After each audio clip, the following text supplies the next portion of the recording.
बिस्मिल्लाहिर्रहमानिर्रहीम। अस्सलाम वालेकुम नाज़रीन, live with doctor Shahid Masood के साथ मैं हूं नाइला अली। नाज़रीन, आज मुल्क भर में यौम जमहूरियत पाकिस्तान जोशो खरोश के साथ मनाया गया। आसिफ अली जरदारी साहब ने आज एक पैगाम में कहा है कि अवाम की मर्ज़ी के बगैर हुकूमत मुसल्लत करने का नुकसान मुल्क को हुआ है, जबकि वज़ीर इत्तलात शिबली फराज साहब आज कहते हैं कि कब्ज़ा ग्रुपों की पुश्त पनाही करने वाले नायब तलबी पर लश्कर कशी की धमकियाँ दे रहे हैं। इस समेत दिन भर के जो अहम मौज़ूआत रहे हैं उन पर बात करेंगे। हमारे साथ स्टूडियो में मौजूद हैं डॉक्टर शाहिद मसूद। अस्सलाम वालेकुम डॉक्टर साहब। वालेकुम जी, आपको भी नज़र। डॉक्टर साहब, 26 तारीख की पेशी के मौका पर नैब की दरख्वास्त पर नैब ऑफिस को रेड जोन करार दे दिया गया है, लेकिन क्या आप समझते हैं कि हुकूमत जो है वो सिक्योरिटी मामलात को संभाल पाएगी उस दिन? तो बुज़दार साहब जाने, बुज़दार साहब देखते हैं कि वहाँ पे कोई 20 से 25 हज़ार लोगों के पहुँचने की वहाँ इतला हो रही है जी।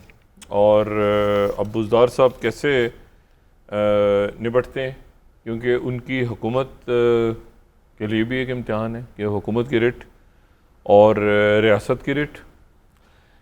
मेरा अपना अंदाज़ा है कि मरीम नवाज़ साहब को गिरफ़्तार नहीं करना, हो भी सकती हैं, लेकिन सिर्फ पूछगछ के लिए उनको बुलाया जा रहा है। लेकिन जो तैयारियाँ हो रही हैं वो यही हो रही हैं कि नैब को टोटल ज़बरदस्त कर दिया जाए उस दिन।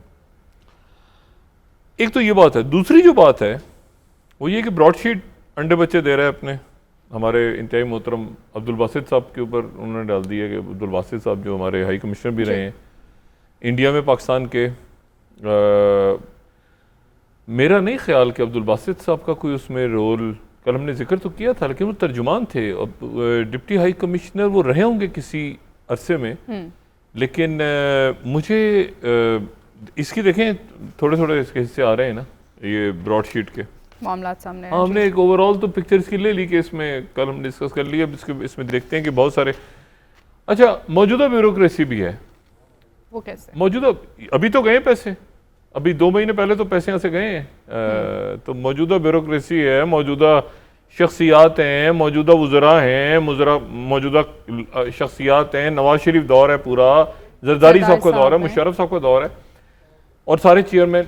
इसमें तो सारे के सारे ही जो है वो लगता है कि मुझे नहीं पता ये कहाँ तक जाएगा मामला। कल भी मैंने बात की थी, लेकिन ब्रॉडशीट तो एक बहुत बड़ा मुझे अब्दुल बासित साहब को ज़ाती तौर पे जानता हूँ। अब्दुल बासित साहब वो उनके थ्रू को साइन हुआ होगा, किसी हुकूमत ने कहा होगा, वो तो एक अच्छे हमारे सफारतकार हैं, लेकिन नाम जो कि आज उनका आ गया तो ऐसा लग रहा है जैसे उन्होंने कोई बीच में कोई जुर्म कर दिया है, तो ऐसा नहीं है। इसी तरह कल भी मैंने बात की थी, एतजाज़ अहसन साहब का अगर जिक्र किया था हमने कल, तो ये कि एतजाज़ अहसन वकील थे, लेकिन ये ब्रॉडशीट तो एक अलग मामला है। या बाबर इवान साहब भी वकील थे, वही वकला का हम जिक्र कर रहे हैं तो अलग से कर रहे हैं। लेकिन मसला ये कि वो जो करप्शन के पैसे हैं वो किधर गए, वो क्या बना, ये विलिंग डीलिंग जो होती रही इतने साल तक और अभी भी जारी है। अच्छा, मैं 2 बातें सियासत पे मजीद करने से पहले मैं 2 बातें कहूँ जो रियासती मामला, रियासती अमूर हैं, उस पर बराह करम ज़रा कौम को 2-4 बातें बताई जाएँ, ठीक है।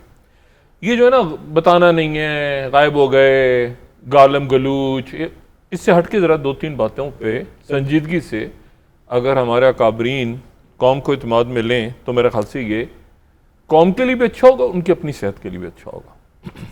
पहली बात तो ये कि IMF का ये है क्या मामला, IMF के साथ क्या डील है, कितना कर्जा है, ये जो हमारे वाइसराय हैं जिनको वाइसराय कहा जा रहा है, या IMF के बिहाफ पे जिनको इख्तियारात देने की बात हो रही है, स्टेट बैंक के गवर्नर मोहतरम, ये क्या किस्सा है? इस पे कोई बोले, इस पे कोई बात करे।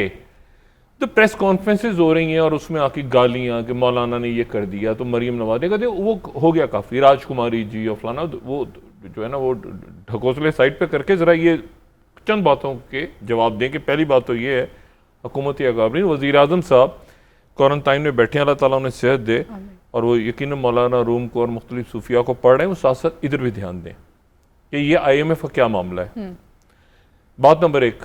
बात नंबर 2, ये बताएं कि ये कोविड वैक्सीन का क्या खेल है, इसको ज़रा वजाहत फरमाएं। मतलब 5-7 वज़रा हैं और हर शख्स अपनी एक लाइन लेके चल रहा है।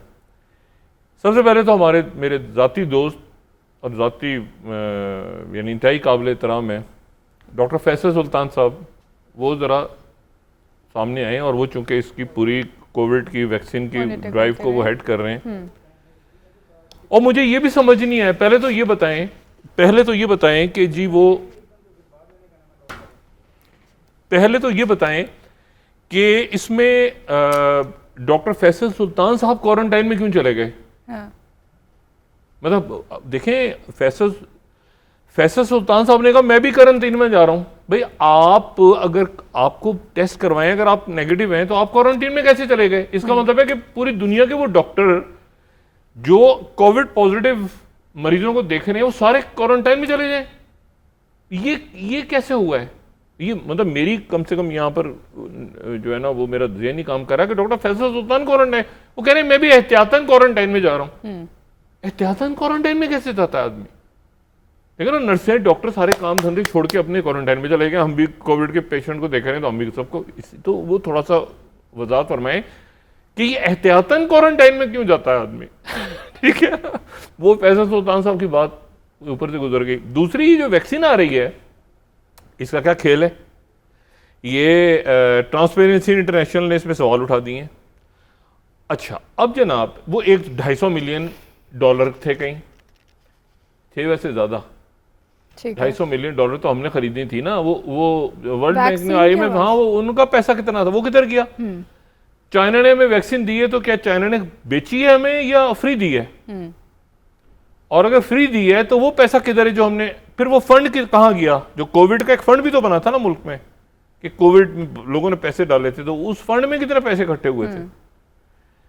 वजीर आजम साहब ने अपील की थी उसके लिए, और वजीर आजम साहब की वो जाहिर है वजीर आजम साहब का अपना उस पर चेक होगा। लेकिन वो मसला ये है कि ये वैक्सीन जो है, ये मैं बात इसलिए कह रहा हूँ कि स्पुतनिक जो है, ये स्पुतनिक तो प्राइवेट कंपनीज ले रही हैं। अच्छा जी, अच्छा, उनको परमिशन भी तब मिली जब आधी दुनिया, मतलब आधे बरतानिया को लग चुका है, तीसरी वेव आ चुकी है, मतलब दुनिया पासपोर्ट, चाइना में पासपोर्ट बन चुके हैं वैक्सीन के, ठीक है ना। आगे हम जोड़ते, तो अब हम यहाँ से वैक्सीन हम अब शुरू करेंगे। एक तो मुझे ये बताएं कि जी ये जो वैक्सीन प्राइवेट हॉस्पिटल्स लगाएंगे, तो प्राइवेट हॉस्पिटल्स क्या पासपोर्ट इशू करेंगे? इसका मतलब है कि देखिए, स्पुतनिक किसी को लग रही है, एक एक्स्ट्रा इनका भी नहीं आना था बीच में, वो आई है नहीं आई, उसका हमने ऑर्डर प्लेस किया हुआ था, वो क्या बना? नहीं, मतलब वो कहाँ पे वो उसका ऑर्डर दिया था, वो आई है नहीं आई है, उसने आना है नहीं आना है। चाइना की वैक्सीन लग रही है हमें, साइनोफार्म, तो हमारे यहाँ उसके, देखें, एक मैं इसको समझने से कासिर हूं, हर वैक्सीन का हर माशरे में अलग रिजल्ट आ रहा है।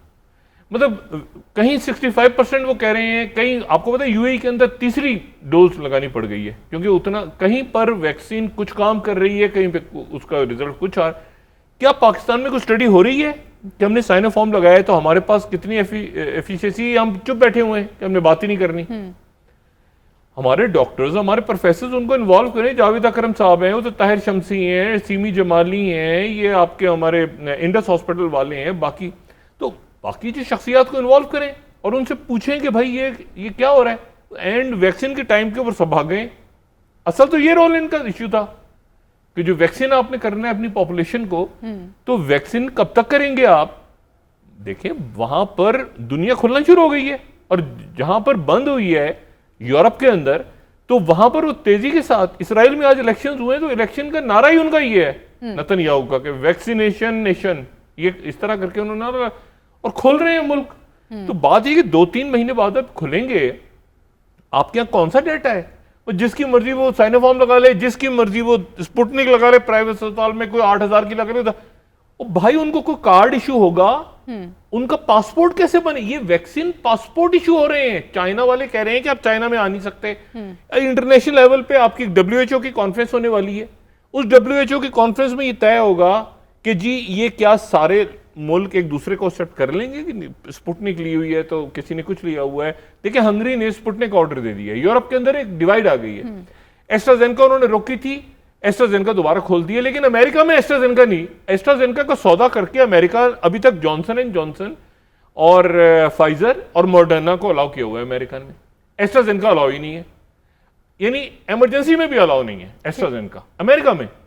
और जॉनसन एंड जॉनसन की खूबी ये है कि वो एक ही शॉट है, तो इसलिए वो जॉनसन एंड जॉनसन ज्यादा चल पड़ी है वहां पे। लेकिन इशू ये है कि पाकिस्तान में एक अगर अथॉरिटी है तो वो अथॉरिटी इस वक्त कहां गायब हो गई है? वैक्सीन के वक्त हम जैसे नेक्टा बना हुआ ना हमारे यहाँ, लॉ इन्फोर्समेंट एजेंसी का पता नहीं सारे एहसास अदारे हैं उसको क्या, नेक्टा का एक ही काम है, धमकियां देते रहते हैं, इधर बम फट जाएगा, इधर Alert दहशतगर्दी का करते हैं खतरा है। नहीं नहीं, ओ भाई दहशतगर्दी का खतरा है, मैं क्या करूं, मुझे हमारी हिफाजत करो आके।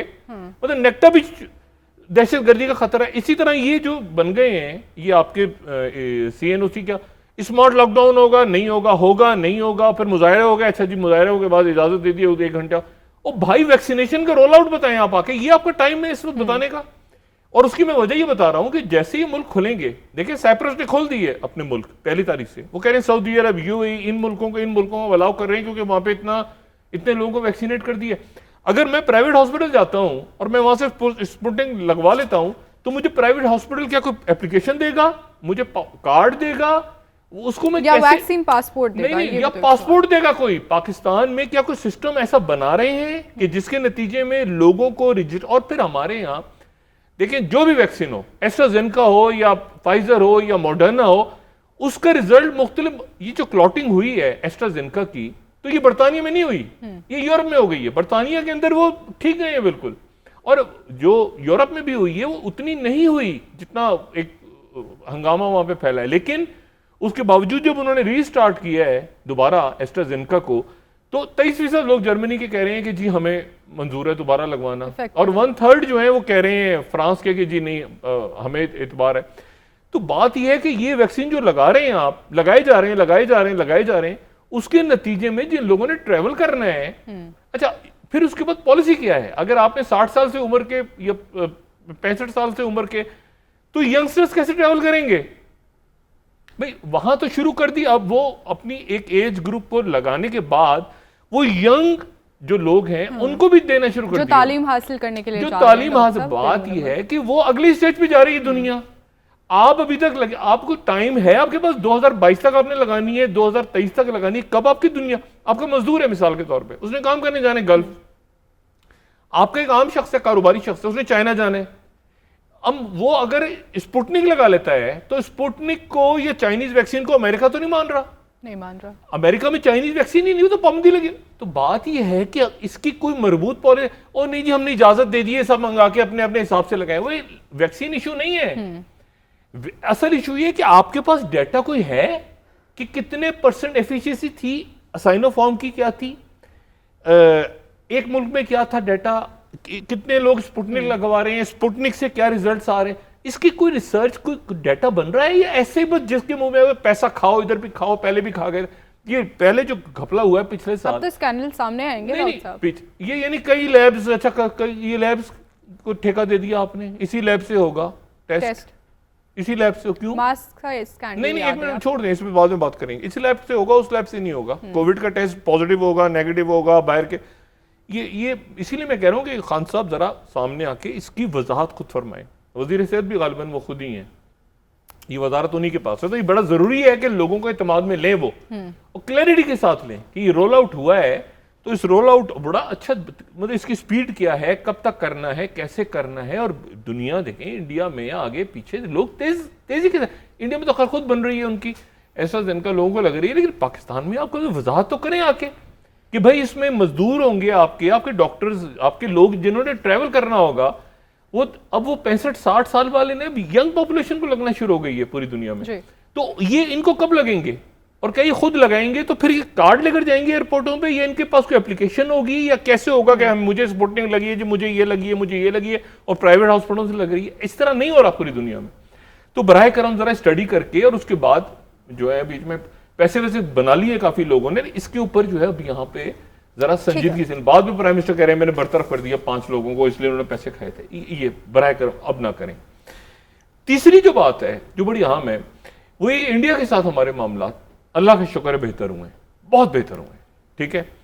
और हमारा इंडस वाटर कमीशन के लोग भी वहाँ पे गए हैं, और उसके बाद DGMOs की तरफ से सीज फायर का दोबारा इशू हुआ, और अब इस हफ्ते जो है वो दोशंबे में ताशकंद में हार्ट ऑफ एशिया कॉन्फ्रेंस हो रही है, जहाँ पे जयशंकर अभी तक अभी तक कंफर्म नहीं हुआ कि जयशंकर वहाँ जा रहे हैं कि नहीं, लेकिन शाह महमूद कुरैशी साहब जा रहे हैं, इनकी मुलाकात होगी आपस में। कौम को थोड़ा सा एतमाद में ले लिया जाए कि कश्मीर पे क्या हुआ है जी, ठीक है, क्योंकि मैं बात यह है कि वो इंडिया से जो मुसलसल बात हो रही है उनके मीडिया में, वो कह रहे हैं कि कश्मीर के ऊपर तो बात ही नहीं हो रही, अब पहले हम ताल्लुकात ठीक करेंगे। तो कश्मीर के ऊपर क्या हुआ है, और मैंने उनसे अच्छी खासी बहस में यहाँ बात नहीं करना चाह रहा, लेकिन वो कहते हैं कि जी वो देखें ना, आपकी तरफ से ट्वीट्स आना बंद हो गए, मोदी हिटलर है और मोदी ये है और मोदी वो है। ये भारतीय कह रहे हैं, इंडिया के लोग कह रहे हैं, उनका मीडिया भी कह रहा है। तो कश्मीर की क्या हम जब वही बात की जो डायलॉग करेंगे तो ये हम 5 अगस्त को मान के करेंगे या 5 अगस्त को माने बगैर करेंगे, यानी क्या होगा दरमियान में। अमेरिकन हैं, अरब ममालिक हैं, विदाउट गोइंग इन डिटेल इसकी वजाहत करें, इसको कौम को इत्मीनान में लें कि क्या हमारे ताल्लुकात इंडिया से चल रहे हैं। और बड़ा बहुत अच्छा है, तिजारत खोले, हमारे उनके साथ सफारती मामलात खोलें, उनके लोग आए, लेकिन कश्मीर का क्या हुआ कुछ हमें बता दिया जाए। अच्छा, ये बातें बड़ी अहम हैं। उसकी वजह यह है कि जो खित्ते के हालात हैं बराह रास्त पाकिस्तान के ऊपर, मैंने वही बात की थी ना, चाहे आपकी वैक्सीन हो, चाहे आपकी सफारतकारी हो, अरब ममालिक आए हैं दरमियान में, तो क्यों आए और किस कंडीशन। ये तो शुक्र खुदा का के दरमियान में हमने एक अरब मुल्क का जिक्र कर करके यूएई वालों का हाथ जोड़े, तो हाथ, ये तो आपको पता ही है यहाँ जो हो रहा था पाकिस्तान में कि नाम लेना बंद करो, वो आपके बिरादर इस्लामी ममालिक हैं और वो बड़े एक्टिव हैं इस वक्त पाकिस्तान के लिए, मतलब हर चीज आसानियां पैदा करने के लिए। अच्छा, एक बात तो ये होगी। दूसरी जो बात है वो ये है, जो खत्ते की मैं बात कर रहा था, कि ब्लिंकन जो है, Anthony Blinken south Korea, Japan और उसके बाद अलास्का में फड्डा करने के बाद चाइना से अब वो पहुंच गए ब्रसल्स, यूरोप। लेकिन इस इंतहाई स्मार्ट और इंप्रेसिव शख्स है ये जो Anthony Blinken, secretary state, impressive personality. और वो नेटो, वहां पर नेटो ममालिक से बात कर रहे हैं, और नेटो ममालिक से बात कर रहे हैं 3-4 चीजों। ब्रसल्स में उनकी यूके के फॉरेन सेक्रेटरी से मुलाकात हो रही है, जर्मन फॉरेन मिनिस्टर से बात हो रही है, उनकी नेदरलैंड के लोगों से बात हो रही है, उनके फ्रांस के लोगों से एक्टिव। और नेटो के साथ डिस्कशन में सरे फहरिस्त ये कि अफगानिस्तान का क्या करना है। अफगानिस्तान, क्योंकि उन्होंने एक स्टेटमेंट बड़ा इंटरेस्टिंग दी है सेक्रेटरी स्टेट ने, वो कहते हैं अफगानिस्तान एक साथ ही आए थे, एक साथ ही रहे और एक साथ ही जाएंगे।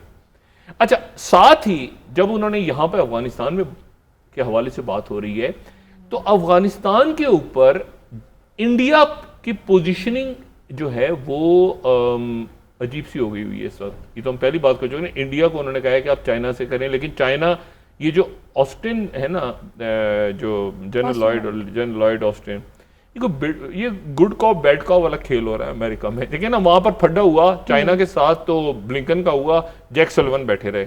इसी तरह से यहाँ पे जो है वो ब्लिंकन ने बड़ा सख्त खत लिखा अशरफ गनी को, इंसान के बच्चे बन जाओ, ये निगरान काबीना है, ये तुमने जाना है, ये करना है, ये उसमें, ठीक है ना। अफगानिस्तान बाइडेन एडमिनिस्ट्रेशन में यही होता रहा है। हाँ, जनरल ऑस्टिन गए, उन्होंने बड़े आराम से बात की, मिले अशरफ गनी से, अशरफ गनी बड़ा अच्छा आदमी, तुम कैसे हो, ठीक हो, ये वो सारे। लेकिन जो हनीफ अतमर हैं, जो अफगानिस्तान के फॉरेन मिनिस्टर हैं, फॉरेन मिनिस्टर पहुंची है दिल्ली, और दिल्ली में उनकी मुलाकात हुई है जयशंकर से, और जयशंकर से मुलाकात होने के बाद ये जो हनीफ अतमर हैं, जो अफगानिस्तान के फॉरेन मिनिस्टर हैं, ये बड़ी दिलचस्प पर्सनैलिटी है। उसकी दिलचस्प पर्सनैलिटी ये है कि अच्छा, ये भी मॉस्को से आए हैं। अच्छा, लेकिन इनकी पर्सनैलिटी में दिलचस्प इसलिए कह रहा हूं कि ये जो हनीफ अतमर हैं, अफगानिस्तान के फॉरेन मिनिस्टर, ये पहले एनएसए भी थे अफगानिस्तान के, यानी होम मिनिस्टर भी थे और नेशनल सिक्योरिटी एडवाइजर भी थे। ये खाद के लिए काम करते थे। अच्छा, और ये मुजाहिदीन के खिलाफ थे, और ये खाद के साथ उस वक्त काम करते जो खाद अफगान इंटेलिजेंस थी। ये अपनी नौजवानी में ये उन शख्सियात में से जो मुजाहिदीन नहीं है, यानी एक तरफ तो आपको नजर आ रहे हैं ना अहमद शाह मसूद और गुलबदीन हिकमत यार और हक्कानी नेटवर्क और दोस्तम और ये सब, ये खाद के लिए काम करते थे, और खाद काम करती थी सोवियत यूनियन के साथ। और सोवियत यूनियन में कौन थे उस वक्त? प्यूटिन, केजीबी में। तो ये उस दौर का इनका एक ताल्लुक सोवियत यूनियन से बनता है। उसके बाद ये हुआ कि जब ये काबुल, फॉल ऑफ काबुल हो गया, तो उसके बाद एक इनकी जाहिर है एक फाइटर तो ये इनका रोल था, तो एज अ फाइटर जंगे वंगे चल रही तो इनकी एक टंग ज़ाया हुई, तो ये बरतानिया चले गए। और बरतानिया में जब बॉर्न कॉन्फ्रेंस के बाद ये हामिद करजई टपके तो उनके साथ ही फिर ये भी आ गए। लेकिन अभी फॉरेन मिनिस्टर है और दीदौत फरशेरा हमारे साथ इनके बड़े अच्छे ताल्लुकात हैं। लेकिन इंटरेस्टिंग बात यह कि चूंकि खाद का बैकग्राउंड है तो खाद और वो पुराना बैकग्राउंड तो वो इंडिया उनको ज़्यादा करीब समझता है। अब वो वहाँ गए हैं और उन्होंने वहाँ जाके कहा है कि एक तो ब्रीफ किया होगा, और इंडिया का एक रोल है अफगानिस्तान में। लेकिन सवाल ये है कि वो क्या रोल है किसी को नहीं पता, क्योंकि टर्की में अगली कॉन्फ्रेंस है। एक तो है ना ये दुशंबे वाली, फिर है टर्की वाली। अब इसमें इस पूरे किस्से में अच्छा जैसे ये निकलेंगे वहाँ से तो ये मोदी फ्लाई कर जाएंगे ढाका, और ढाका में वो 50 साल की वो जो है इंडिपेंडेंस ऑफ बांग्लादेश उसकी सेरेमनीज हैं, उसमें मालदीव, नेपाल, श्रीलंका, भूटान इनके सरबराहान को बुलाए और मोदी साहब भी वो पहुंचेंगे और खूब कोसेंगे पाकिस्तान को हसीना वाजिद साहबा के इन्विटेशन पे। लेकिन मैं जो बात कह रहा हूं वो ये है कि इस पूरी सिचुएशन में, इस पूरे अमन, तिजारत, सफारती ताल्लुकात, वफूद के तबादले, हर चीज पर पाकिस्तान और इंडिया का आपस में मकालमा, गुफ्तगू, ये इसके अलावा कुछ चारा नहीं है खत्ते में अमन के अलावा। सवाल ये कि कश्मीर में क्या हुआ है, सवाल ये है कि कश्मीर कहीं कहां पे है कश्मीर। कहीं ऑस्टिन ने बात की है उनसे, उन्होंने उसको 5 अगस्त को हटाने की बात हुई है, नहीं हुई, ताकि उसके मुताबिक, और यहां से जो प्यार मोहब्बत के मैसेजेस जा रहे हैं तो वहां से तो नहीं आ रहे, वहां तो खामोशी है। तो ये जो हमारी कैलकुलेशन है इसको बराह करम अगर वजाहत की जाए, पार्लियामेंट में की जाए, किसी और फोरम पे की जाए। वो तो कह रहे हैं कि 2018 से चल रही थी बैकडोर, राबते 2018 से, और दरमियान में पुलवामा आ गया, वरना ही चलती रहती है अमल तक अंजाम को भी पहुंचती। वो तो कह रहे हैं कि 5 अगस्त में उनको छोड़ दें, उनको आप क्या। मैं ही कह रहा हूं कि ये जो इस वक्त आने वाले दिनों में हो रहा है और होने जा रहा है, फॉरेन पॉलिसी के हवाले से, IMF के हवाले से और वैक्सीनेशन के 3 हवालों से कौम को इत्मीनान में ले लिया। जो चोर डाकू जो हम भुगत लेंगे उनको, ये इन 3-4 चीजों पर लॉन्ग टर्म चीजें हैं। देखिए हम वैक्सीनेशन में पीछे रहना बर्दाश्त ही नहीं कर सकते पाकिस्तानी। और फिर ये कि जो वैक्सीनेशन हमें लग रही है, क्या वो वैक्सीनेशन आ भी रही है किसी एप्लीकेशन में, हम दिखाएं तो सही ना एयरपोर्ट पे जाके कि भाई मैंने साइनोफॉर्म लगवा ली है, ये लीजिए आप। तो वो कहे अच्छा जी आप ऐसा है कि हमारे यहाँ तो साइनोफॉर्म, भाई वो जो WHO का एक होने जा रहा है पूरा कॉन्फ्रेंस दुनिया की, आप अपनी पॉपुलेशन बताएं तो सही ना, इतने लोगों को लगी है, ये जी हमारे पास डाटा है, मैं उसको क्या लेके करूंगा इतने कागज को कि मुझे वैक्सीनेशन लग गई है। वो मेरे एक दूसरा मुल्क कबूल ही नहीं कर रहा। डॉक्टर साहब ब्रेक ले लेते हैं, मुझे स्पुतनिक लगी है, मुझे ये, और फिर वो मुझे बताया जाए कि अगर मैं स्पुतनिक लगवा रहा हूं, एक तो ये कि सब लगवाएं वैक्सीन लगवाएं, वैक्सीन ही लगवानी है आपने, और अपनी जो है वो एहतियाती तदाबीर अपनानी। लेकिन सवाल ये है कि वो वैक्सीन लगवाने के बाद मुझे वैक्सीन लगी, अगर मैंने बाहर जाना है तो मुझे क्या पाकिस्तान की हुकूमत कोई चीज दे रही है उसकी? क्या मुझे कोई लेटर मिल रहा है, क्या मुझे कोई एप्लीकेशन मिल रही है, या मैं एक छोटा सा पर्चा लेके कि जी और जो जाली किसी डिस्पेंसरी से मैं 500 रुपए देके ले लूं कि मुझे वैक्सीन मिली? तो इसको बराह करम एक साइंटिफिक अंदाज में दुनिया को देख के करें। जहाजों में चढ़ना ही सिंगापुर एयरलाइन ने मना कर दी है, बाकी एयरलाइंस ने, कि जी आपके पास ये एप्लीकेशन होगी, इसके ऊपर वैक्सीनेशन का होगा।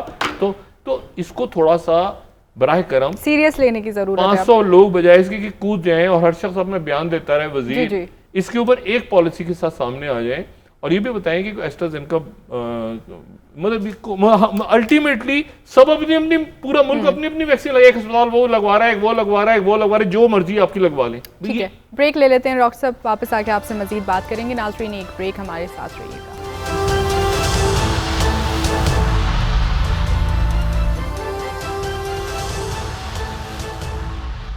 वेलकम बैक नाज़रीन। जी डॉक्टर साहब, मरियम नवाज साहिबा नैब लाहौर ऑफिस में पेश होने जा रही हैं, इख्तलाफात भी हैं PDM में, क्या अपोजिशन जमातों के तमाम रहनुमा पेश होने जा रहे हैं या फिर कुछ होंगे और कुछ नहीं होंगे? देखिए मैं अभी आता हूँ ज़रा इस पे, पहले तो मैं अपनी वो बात दोहरा लूँ। 3 चीज़ें वज़ीर आज़म साहब और हमारे अकाबरीन फौरी तौर पर करें, ठीक है? उसमें हाफिज हुसैन अहमद मौलाना फजलुर रहमान साहब के साथ हैं या नहीं, या उधर क्या बिलावल क्या, उस पर वो एक फ़रोही इश्यूज़ हैं, रियासत का इशू नहीं है। बात नंबर 1, IMF के साथ हमारी क्या कंडीशंस हैं और कौन सी महंगाई IMF के कहने पे हो रही है और कौन सी, खुल के लोगों को बताएं, लोग कबूल कर लेंगे। लेकिन लोगों से गलत बयानी ना हो कि जी वो अचानक रमजान के, और फिक्स करें प्राइसेस, फिक्स करें अगले 5 या 6 महीनों के दौरान। आप प्रिडिक्ट कर सकते हैं ना कि जून तक क्या होने।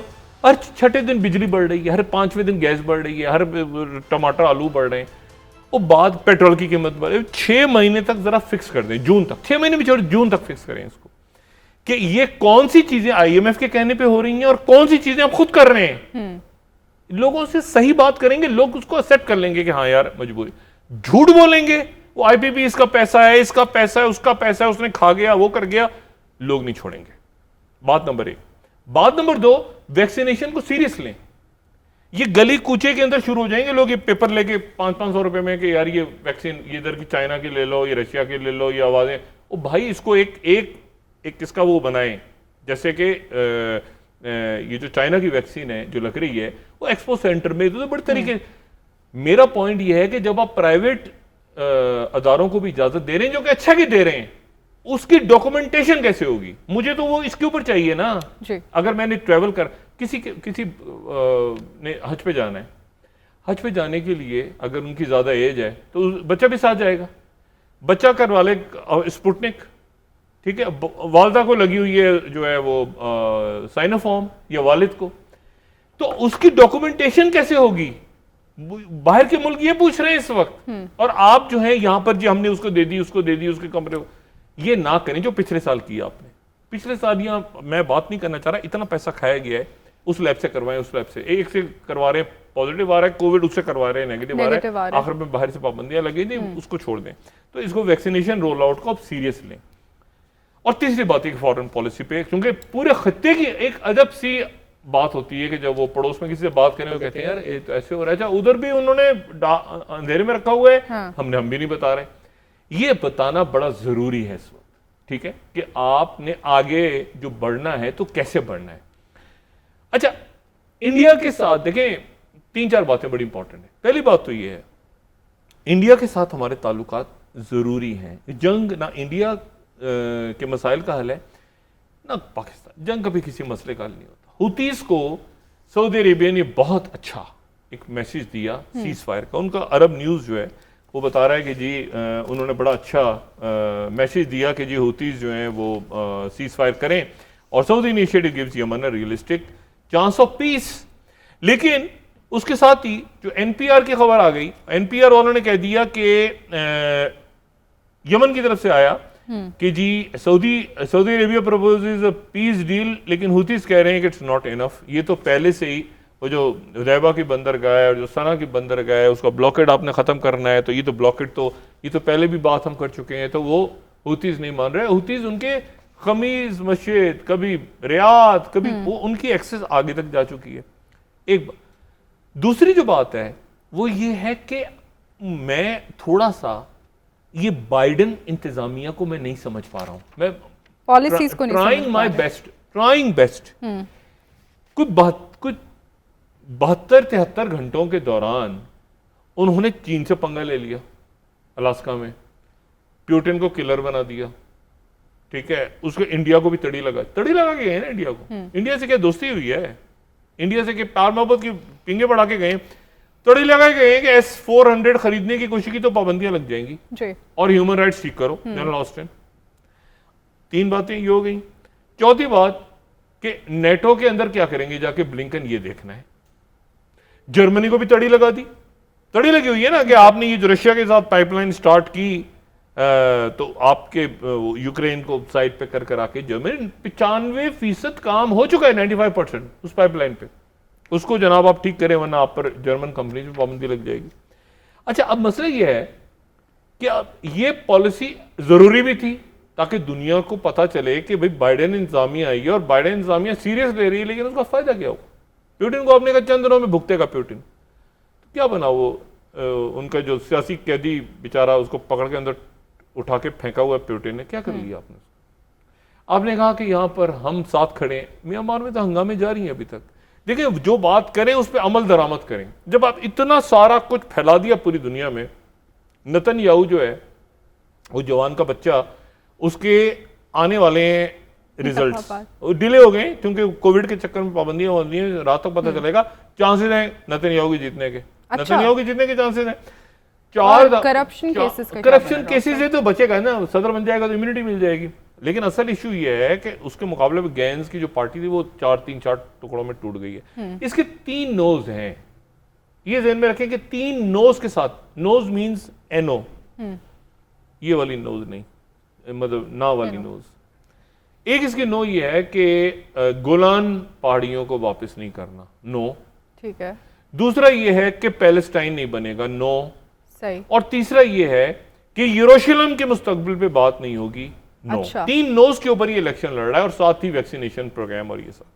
तो आने वाले दिनों में अगर नेतन्याहू जीत जाता है, इसके इम्कान हैं नेतन्याहू के जीतने के, हारने के भी इम्कान हैं, लेकिन अगर जीत जाता है तो फिर उसके बाद एकदम से सूरत हाल जो है वो ऐसी होगी कि जिसमें आप यूं समझें कि मतलब कल इस पे हम डिस्कस करेंगे नेतन्याहू की जीतने की, यानी कि deal of the century, deal of the century फिर क्या हो, जैसे तैसे निकलेगा। बाइडेन उसको सख्त नापसंद करता है, बाइडेन बिल्कुल पसंद नहीं करता, बाइडेन उसको नापसंद करता है। अब तो ट्रंप ही नहीं है अमेरिका में कि किसी तरह से डील ऑफ द सेंचुरी को मैं आपको बता रहा हूँ ना, देखिए ना, ये उनकी फौज में भी रहा है, 67 की वॉर में भी रहा है, फिर ये उसके बाद ये नेतन्याहू 73 की जंग में जो था ये कैप्टन बन गया था, फिर उसके बाद ये एरियल शरोन से इसका फड्डा हुआ, फिर लिकुद पार्टी में आ गया, फिर शरोन उधर चला गया, फिर ये वापस आ गया, फिर ये 1996 में बना, फिर 2009 में बना, फिर चौथी दफा, और फिर 2 सालों में चौथा इलेक्शन हो रहा है इसराइल में। गवर्नमेंट ही बन पा रही, इसको 61 सीटें चाहिए, 61 की मेजोरिटी, वरना फिर वो एक नया क्राइसिस खड़ा हो जाएगा, इसको पकड़ो उसको पकड़ो इत्यादि गवर्नमेंट।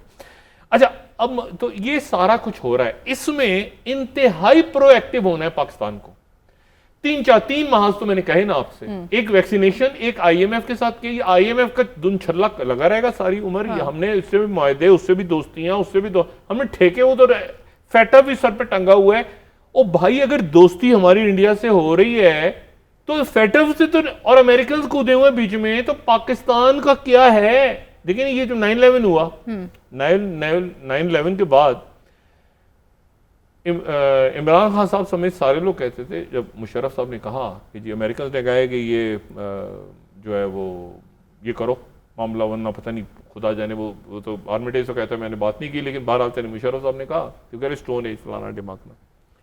तो हम हमेशा कहते मुशर्रफ साहब से कि जवाब में आपने क्या लिया, जवाब में कोई, अगर ये बात हो रही है, पाकिस्तान पीस प्रोसेस में है जबरदस्त, अफगानिस्तान में अल्लाह करिए पीस प्रोसेस कामयाब हो, टर्की की कॉन्फ्रेंस भी कामयाब हो, अप्रैल में होने जा रही है, सारा काम इंडिया के साथ भी। ओ भाई, आप सारी दुनिया के अंदर लगे हुए हैं, आपको फेटअप से तो निकलवाएं। वो आईएमएफ की 2 कंडीशन ही तो खत्म है, तो पाकिस्तान को कुछ सर पैर आगे आपको नजर आए चीजों का, आईएमएफ की कंडीशन ही नहीं समझ में आ रही। वो स्टेट बैंक के गवर्नर के लिए कौन कह रहा है आपको? हमें बताएं, जाकर पकड़ते हैं उसको जो कह रहा है कि स्टेट बैंक के गवर्नर को इम्यूनिटी मिलेगी, ये कुछ टच नहीं कर सकता, ये नहीं कर सकता। और तीसरा, वैक्सीनेशन को सीरियस लें। वैक्सीनेशन का हमने कई निजी कंपनियों को इजाजत दे दी, सब मंगाएंगे सब लगाएंगे। अजीबो गरीब, इस तरह रोल ऐसे होता है रोल आउट। वो भाई कोई कहीं गली मोहल्ले में लग रही है, अजीबो गरीब। इसको एक मजबूत पॉलिसी बनाए। फैसल सुल्तान साहब क्वारंटाइन में कितने दिन रहेंगे? एहतियातन क्वारंटाइन में नहीं जाता बंदा, जहां तक मुझे पता है। एहतियातन तो सारे डॉक्टर काम छोड़ के चले जाएंगे। अगर वो नेगेटिव हैं तो वापस आए, पॉजिटिव हैं तो एहतियात करें। लेकिन मसला यह है कि इस वैक्सीनेशन के रोल आउट का एक नेशनल प्लान होता है, और डॉक्टर्स अपने तौर पे बेचारे जो साइनोफार्म लगा आ रही है वो लग रहे हैं, कोई तमाशा ना बनाए। 3 चीजें इंपॉर्टेंट। और फिर ये कि कश्मीर का मामला, ये टॉक्स हम कर रहे हैं, तो क्या हम क्या वो हमारी कंडीशन खत्म हो गई? तो मतलब अगर हुआ है तो बता दें जी, मतलब कोई, हम भी इधर ही बैठे पाकिस्तानी है ना, बता दें हमें क्या है। ठीक हो गया डॉक्टर साहब, एक ब्रेक ले लेते हैं। नाजरीन वापस आएंगे, डॉक्टर साहब से मजीद बात करेंगे, हमारे साथ।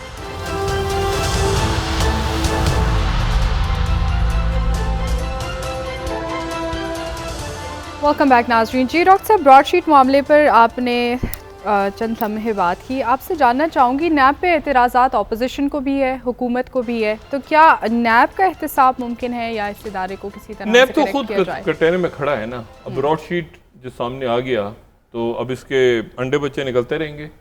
और नैब के जो चेयरमैन हैं जनरल अमजद साहब से लेके अब तक जावेद साहब वो बताते रहेंगे कि ब्रॉडशीट के साथ उनका मुआहिदा क्या हुआ था। और दूसरी जो बात है, देखिए अपोजिशन को और बाकी लोगों को बात करने का मौका क्यों मिल रहा है? इसलिए मिल रहा है कि अक्रॉस द बोर्ड नहीं हो रहा, अक्रॉस द बोर्ड अकाउंटेबिलिटी नहीं हो रही। मरीम नवाज साहबा या नवाज शरीफ साहब या बाकी लोग सारे, उनसे पैसा कितना बरामद हुआ है? या आप मतलब एक बयान दिया तो बयान के आगे अगले दिन केस खुल गया, ठीक है। हमारे वजीर दाखिला भी जवाब दें और साबिक वज़राए दाखिला भी सब जवाब दें और सारे के ये ब्रॉडशीट के साथ और पकड़ के आपने लाना है, या आपने इसमें से शीन में से मीम निकालते रहे नैब आज तक बैठ के? ये मेरे ख्याल से अब वक्त आ गया है कि रियासत के अंदर कुछ मामलात को ठीक किया जाए जिसमें सजा और जजा का एक बिला इम्तियाज जो है उसका मामला होना चाहिए।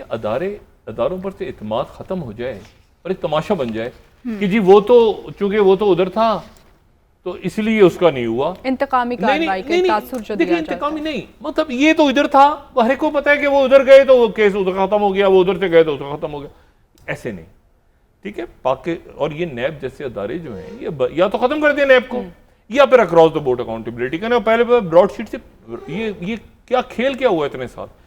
यानी मुझे तो ऐसा लगता है कि पैसा बाहर से आया नहीं, इसी के थ्रू शायद बाहर जाता रहा।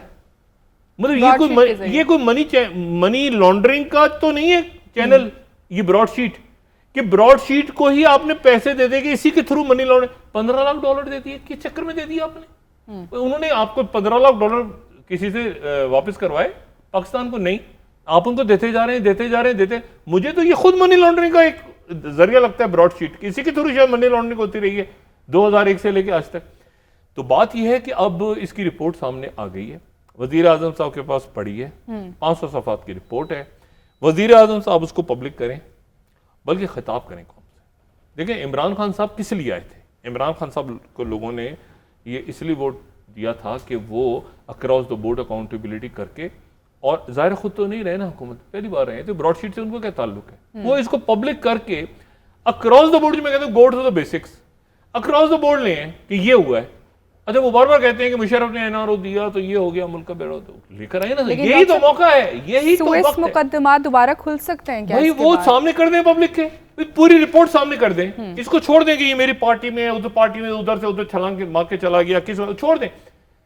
इशू क्या खड़ा हुआ? इशू ये खड़ा हुआ कि जब आपने कहा कि नून में से शीन निकालनी है, पीपल्स पार्टी में तो पैट्रियट बनानी है, आपने वो जमात इस्लामी की पिटीशन याद है, उन्होंने कहा जो ऑफशोर कंपनी है, जो मानी शुरू में 450 कंपनी है, वो पिटीशन थी, आपने कहा नहीं एक को पकड़ लो। सिराजुल हक जब आप इजाज शाह साहब क्या कहते हैं कि जी वो नवाज शरीफ साहब जो हैं वो बड़े अच्छे थे, बस उनका बयानिया ठीक नहीं था तो इसलिए वो केस। अरे ये क्या हो गया? बयानिया से क्या ताल्लुक है मुकदमा आता है करप्शन का? जिसका बयानिया अच्छा हो गया, फिर तो इंतकामी कार्रवाई है ना, करप्शन करके लूट मार करके 10 अरब रुपया खा गए लोगों का और तस्बीह पढ़ना जो करते हैं, अच्छा जी तो नेक हो गए। ये क्या बात हुई भाई? वो पैसा खाया, आप उनको पकड़े, किसी पार्टी के भी हो और बयानिया जो भी हो, तो ये एहतसाब और बयानिया से क्या ताल्लुक है? बयानिया अगर गलत है तो रियासती अदारे उस पर एक्शन लेंगे, लेकिन बयानिया के ऊपर नैब काम कर रही है, ये कहां से हो गया कि करप्शन है क्योंकि बयानिया अच्छा नहीं बयानिया इसका ठीक है तो छोड़ दो, करप्शन जाने दो। तो बयानिया गलत हुआ तो करप्शन, ये कब से ये क्या चक्करबाजी शुरू हो गई? इसलिए मेरा ख्याल है कि वो वक्त आ गया है। वैसे मैं सीधी सी बात बताऊं जी, सिस्टम चल नहीं रहा, ठीक है। और अगर खान साहब को ये भी हो तो होगा इससे पहले भी बहुत सारे रिपोर्ट्स नहीं खान साहब को ये भी तो देखें दरमियान में, जो कि शेख रशीद साहब ने क्या कहा, इतने सादा नहीं है कि अपने 17 लोगों को पकड़े हुकूमत गिर जाएगी। अब ये एक इम्तिहान है ना कि फिर उन 17 करोड़ लोगों को घूमने दें जिन्होंने पैसे पकड़े हैं। फिर अक्रॉस द बोर्ड अकाउंटेबिलिटी की जो बात भाई, वो 17 लोग जिन्होंने पैसे पकड़े हैं, जो गद्दार हैं बकौल इमरान खान साहब के, और या 35 लोग हैं जितने भी हैं जिनका पता है खान साहब को, तो खान साहब अपनी हुकूमत के लिए उनको घूमने दें आसपास। अच्छा बेटो पकड़ो और पैसे नहीं, ये इसका कोई तरीका निकालें, और तरीका निकालने के बाद ये भी ना हो यानी अच्छा वो करप्ट है तो इधर बैठे हुए तो वो तो कोई बात ही ना हुई। ये मेरा ख्याल है कि एक ऐसा मामला है जिस पे मैं तो कहता हूँ ना, सिस्टम नहीं चल रहा तो सिस्टम को लेकिन चलाना तो है, और ये आइडियल मौका है खान साहब के पास कि इस रिपोर्ट को पब्लिक करें, एक दफा इस मुल्क को ठीक। देखें इसमें ब्यूरोक्रेट्स हैं, इसमें जो भी लोग जो भी है, एक अक्रॉस द बोर्ड या अकाउंटेबिलिटी कर दें। अक्सरियत लोगों की वो प्ली बार्गेन वगैरह जो भी चक्कर होता है उसको पब्लिक के सामने करें, ठीक है ना, कि भाई ये था ये नहीं था। लोगों को पॉलिटिकली उठा के आपने लोग इतना ये एहतसाब कमल बदनाम हुआ है इस मुल्क में, और अभी नहीं हो रहा, ये उस वक्त से हो रहा है जब पैट्रियाट बन रही है और जनाब वो काफ बन रही है और नून मिल रही है और नून में से शीम की मदानी निकल रही है, चल रहा है बहुत। इसको ये काफी हो गया। और रियासत को आपने इतना कुछ हो रहा है दुनिया में, इतने आपके ज़हीन बच्चे, डॉक्टर्स, हाउस वाइफ लोग सारे, हम इंशाल्लाह से निकल जाएंगे। लेकिन वैक्सीन के अंदर घपला ना करें। वैक्सीन की कीमत कितनी है और उसको लगाने का एक तो फायदा इम्यूनिटी आपके अंदर आ गई, लेकिन उसका कोई रिकॉर्ड रखें ताकि लोग उसको ट्रेवल करें बाहर और उसको नेशनल लेवल पे उसकी एक पॉलिसी बनाएं कि स्पुतनिक कितने मुल्कों में, और आप उसके लिए स्टैंड लें कि जी हमने साइनोफार्म लगवाई है, हमने स्पुतनिक लगाई है, हमें यूरोप में इजाजत दी है, यूरोप में लग रही है, यूरोप में अलाउ हो गया है ये स्पुतनिक, हमें हमारे इन वैक्सीन को अलाउ किया जाए। मुझे पता है पाकिस्तान में साइनोफार्म लगा के बंदा अमेरिका में नहीं जा रहा है, उसको जाने दिया फिर, ठीक है, इसका एक तरीका होना चाहिए कोई। बहुत बहुत शुक्रिया डॉक्टर साहब। नाजरीन, प्रोग्राम का वक्त खत्म हुआ, कल इंशाल्लाह दोबारा आपसे मुलाकात होगी। मुझे नायला अली को इजाजत दीजिए, अल्लाह हाफ़िज़। अपना दोस्तों रिश्तेदारों को के लोगों का सब ख्याल रखिएगा। अल्लाह हाफ़िज़।